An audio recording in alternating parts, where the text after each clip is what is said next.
Hi, welcome back to Legends of Tynedale and the second devlog.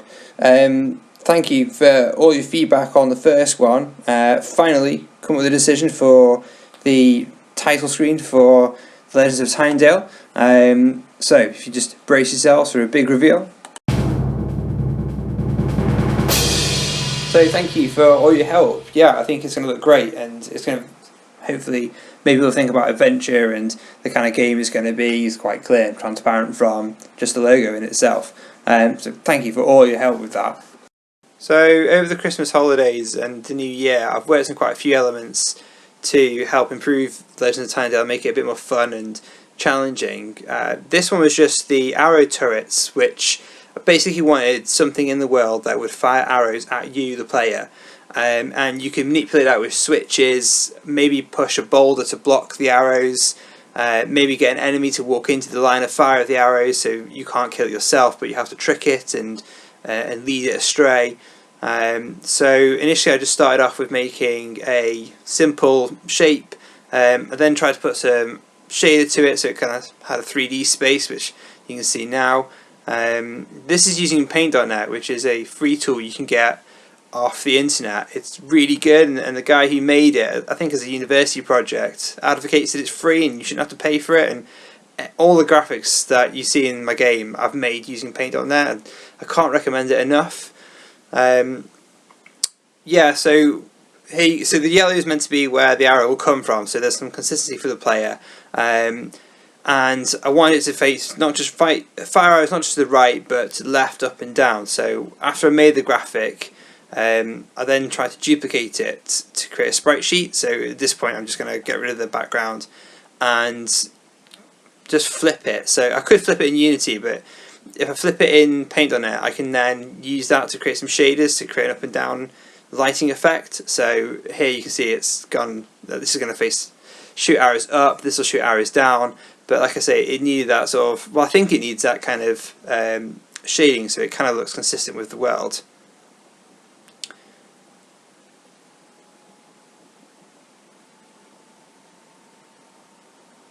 What do you think? Do you think it works? I think it does. I kind of wanted it to feel like there was some sort of light source coming from somewhere, and yeah, I think it just makes it more environmentally matching.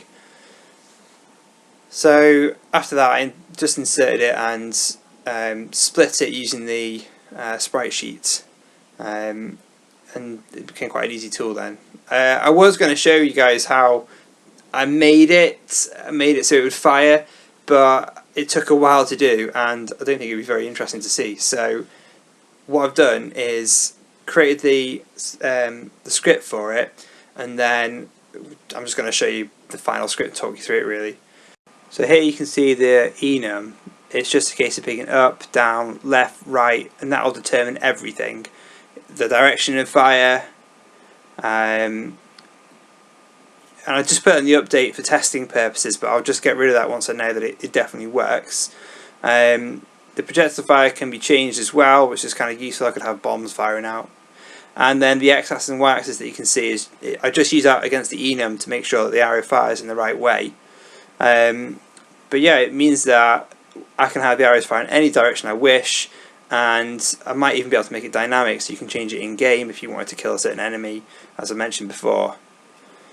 I also use an offset time to make sure that I can create a pattern in a system. So if you look when I load the script up on the right hand side, you can see the offset time means that you can have it firing every 2 seconds, or you can have one firing at 3 seconds and then every 2 seconds. So that kind of offset means that as one arrow fires you can wait and the next one will fire. And I'll show you in a second how that is really useful as a puzzle mechanic. So just put in the enemy arrow, 2 seconds firing time, which is enough time to sort of dodge it, and just see it works. Initially, as you see, it sort of fires upwards, but that's just because I haven't changed the direction of fire. So we change it to down, it shoots down,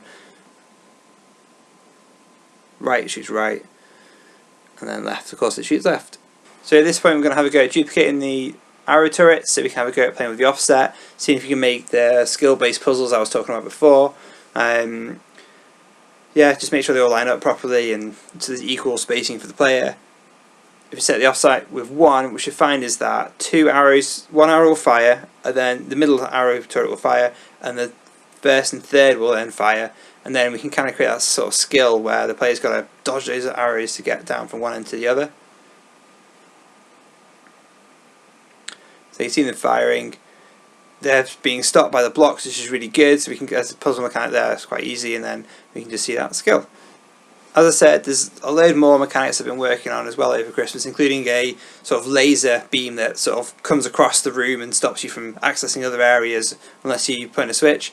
I actually did a whole video on that, and I kind of looked at it and it was like 10 minutes long, and I thought, oh, maybe that's too long. So if you want to see that, it includes the graphics, it includes the code.